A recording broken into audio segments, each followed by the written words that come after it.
Hey, LCC friends and family. Lead Minister Brandon Bogue here with yet another midweek moment.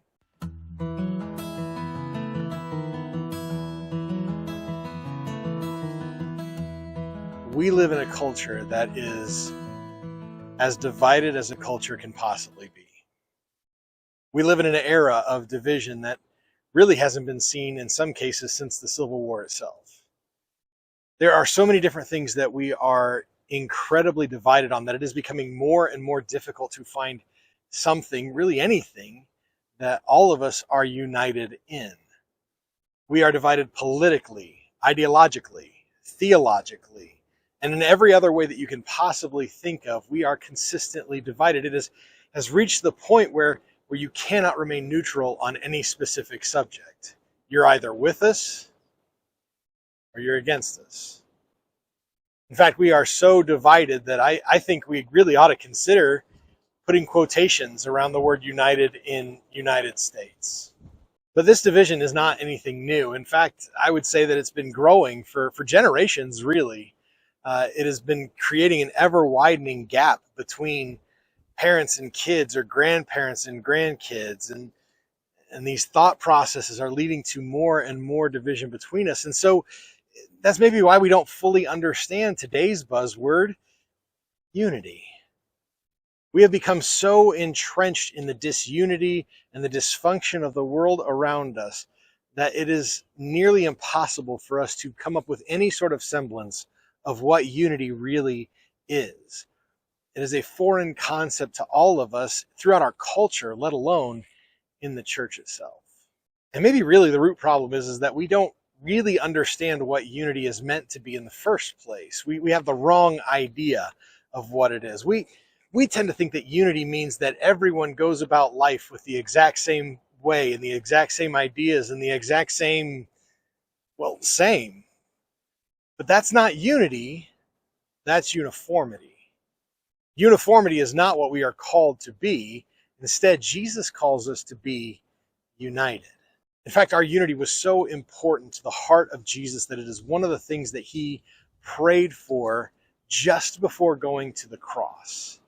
That's so wild when you really think about what that means, that hours before he knows he's about to die, as he is entering the last real alone time that he's going to have with the Father until after the resurrection, Jesus prayed. And so if you're in that mindset of you're going to die, you're going to pray for the things that are most important to you. And so what does Jesus pray for? He prays for the unity of his followers.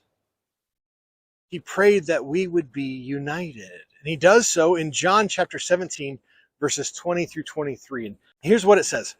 I do not ask for these only, but for those who will believe in me through their word, that they may all be one, just as you, Father, are in me and I in you, that they also may be in us, so that the world may believe that you have sent me. The glory that you have given me, I have given them, that they may be one as we are one, I in them and you and me. Do not miss this part, that they may become perfectly one, so that the world may know that you sent me and love them even as you loved me. I mean, wow. Jesus understood here that our unity would be the way that the world would know that his gospel is true, that he is who he says he is. That doesn't necessarily mean that we're all supposed to be the exact same person stuck in the same endless cycle of uniformity. In fact, we need the differences that we have with one another. The Apostle Paul used the illustration that we are meant to be a whole body made up of different parts, but each with their own unique function, but working together. That even though you may be different than I am, and you may have different ideas than I do, and you may look differently than me, and you may talk differently than me, that we're supposed to be together working towards the same end. That we may be different, but we are united. We need to seek to recapture the spirit of unity within the church. And that's going to be hard for us to do because we live in a world where we view everything as being temporary. We view everything as temporary until it no longer serves us in the way that we think it ought to. We view our appliances as temporary. We view our cars as temporary. We view our homes as temporary.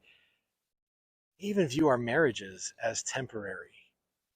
Once something becomes difficult or inconvenient or no longer works for us the way that we think it needs to, we cast it aside and we move on to something else. There is beauty to be found in seeking out unity. There is beauty to be found when we are willing to work through our differences in pursuit of the same common goal, to spread the name of Jesus to a world that is dying.